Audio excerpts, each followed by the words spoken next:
ay kinukuha na yung pera natin. Pagkatapos, titingnan natin yung VAT sa ibaba. Binayaran po natin yung value added tax. Ipinatong po sa ating mga kababayan ang sobrang buwis na pagdating doon sa gobyerno, sa ating pamahalaan ay ninanakaw lang ng mga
ipanalangin natin ang mga taong mga magnanakaw sa gobyerno.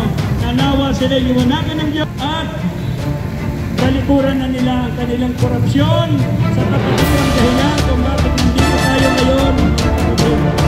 Sama-samang magpuri sa ating Panginoon sapagkat kami ng panalangin ang sagot sa ating pong mga mensahe at pagkakapat na pamahalaan ng ating bansa.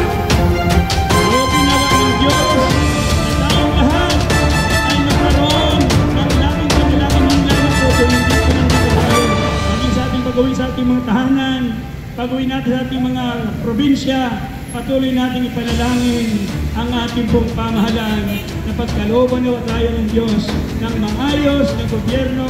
May takot sa Diyos ng Pangulo, may takot sa Diyos ng mga mayor, mga congressman, mga gobernador, at lahat sila magkaroon ng takot sapagkat ang silang lahat ay tumatanggap ng sahod mula sa ating mga buwis.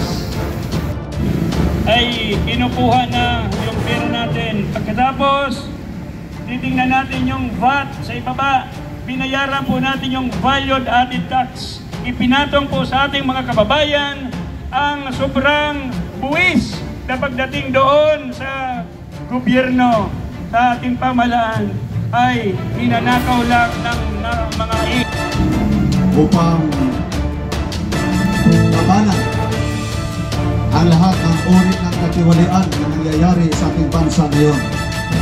Nandito tayo para sa isang pakikibaka. Pakikibaka hindi sa pamamagitan ng dahas, kundi isang pakikibaka na mapayapa upang labanan ang katiwalian, mga pandarambong, korupsyon na laganap sa ating bansa ngayon, na kung saan ang nadurusa ay ang mga ordinaryong mamamayang Pilipino. At tayo'y naniniwala na ang lahat ng ito ay mapagtagumpayan natin sa pamagitan ng kapangyarihan ng dalangin. Sino rito ang naniniwala na makapangyarihan ang dalangin? Sapagkat babasahin ko muna ang mga salita ng Diyos sa Efeso chapter 6 verse 12 na sabi, sapagkat ang ating pakikibaka ay hindi laban sa laman at dugo, kundi laban sa mga pamunuan, laban sa mga kapangyarihan, laban sa mga namamahala ng kadilimang ito sa sanglibutan, laban sa mga ukol sa espiritu ng kasamaan sa mga dakong kaitaasan. Mga kapatid kong Kristiyano, Muslim, mga katutubo, anuman ang inyong mga pananampalataya at paniniwala, panahon na upang tayo magkaisa sa pamagitan ng ating dalangin na labanan natin ang pinakaugat ng lahat ng katiwaliang ito. Alam ba ninyo kung sino ang number 1 na magnanakaw? Alam niyo kung sino ang number 1 na mandarambong? Kung sino ang number 1 na korap? ang pinakaugat sa lahat, ang number 1 na magnanakaw, ay walang iba kundi si Satanas, Lucifer na Diablo. At siya'y isang makapangyarihan din naman. At yan ay ang ating Panginoong Hesukristo.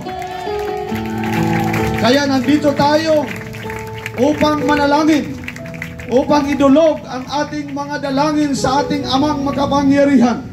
Sapagkat sinasabi niya sa kanyang mga salita, kung ang aking bayan na tinatawag sa pamamagitan ng aking pangalan ay magpakumbaba at dumalangin at hanapin ang aking mukha at talikuran ang kanilang masamang mga lakad, akin ngang didinggin sa langit at ipagtatawad ko ang kanilang kasalanan at pagagalingin ko ang kanilang lupain.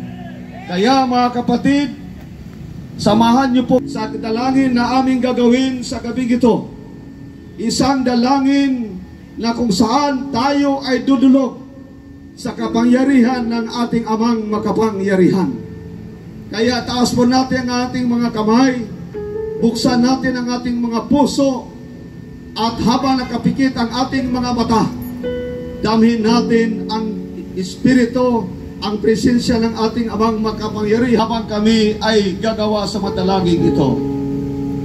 Aming Amang makapangyarihan na siyang may likha ng lahat, Diyos ng langit at lupa, Ikaw ang hari ng mga hari, ang Diyos ng kasaysayan ng aming bayan, ang pinagmumulan ng aming buhay, pag-ibig at pag-asa. Sa iyong harapan, kami lumalapit bilang isang bayan. Itinataas namin ang iyong pangalan sa aming kalagitnaan, sapagkat ikaw lamang ang karapat-dapat na purihin. Walang kapangyarihang na higit sa iyo, O Diyos. Walang kadakilaan na katulad ng sa iyo, at walang pag-ibig na kasing lawak ng sa iyo, makapangyarihang Ama. Purihin ka, O Amang makapangyarihan ng aming buong lahi. Ikaw ang Diyos ng aming mga ninuno at bayani, ang tagapagligtas namin at ng aming mga ninanais para sa bayan. Ikaw ang tanging pag-asa ng aming kinabukasan.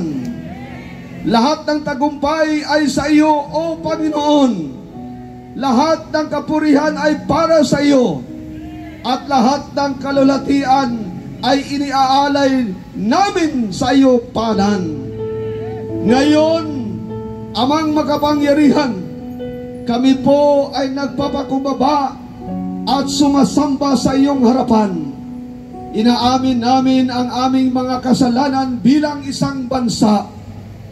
Patawarin mo ang aming buong bayan sa pagkakalayo sa iyo.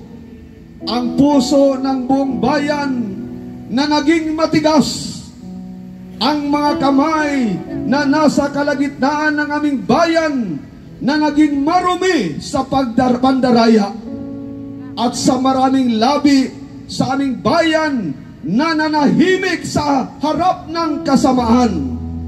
Patawarin mo ang aming bayan, O Diyos, sa katiwaliang naging karaniwan sa aming kalagitnaan, sa kasinungalingang gumagap-gumapang sa kultura ng Pilipinas, at sa kawalang malasakit sa sumira sa aming pagkakaisa. Patawarin mo kami sa aming mga naihalal na pinuno na ginamit ang kapangyarihan para sa pansariling pakinabang, at sa katahimikan ng aming mga mamamayan na pumayag sa kawalang katarungan. Linisin mo kami, Panginoon, sa lahat ng dungis ng kasalanan, sa lahat ng galit at puot sa aming puso. Hilumin mo ang aming bansa mula sa loob, sa isip, sa damdamin, sa sistema, at sa aming mga espiritu. Amang makapangyarihan na puno ng awa at habag, pakinggan mo ang tinig ng iyong bayan. Dinggin mo ang daing ng mga mahihirap, ang iyak ng mga ina, ang tahimik na panaghoy ng mga nawalan ng tahanan at pag-asa. Kami ay sabay-sabay na nananawagan, pagalingin mo ang aming bayan, O Ama. Iligtas mo kami mula sa mga mapangapi.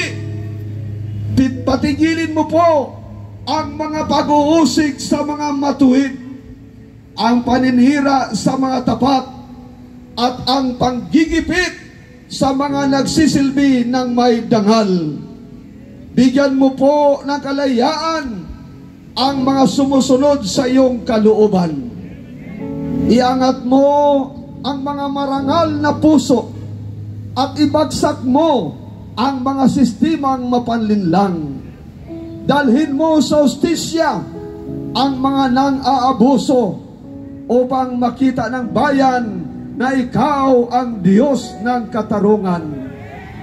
Panginoon, ipadama mo po sa amin ang iyong presensya sa mga lansangan ng aming mga lungsod, sa mga bukirin ng magsasaka, sa mga pabrika, sa mga paaralan, at sa aming mga tahanan.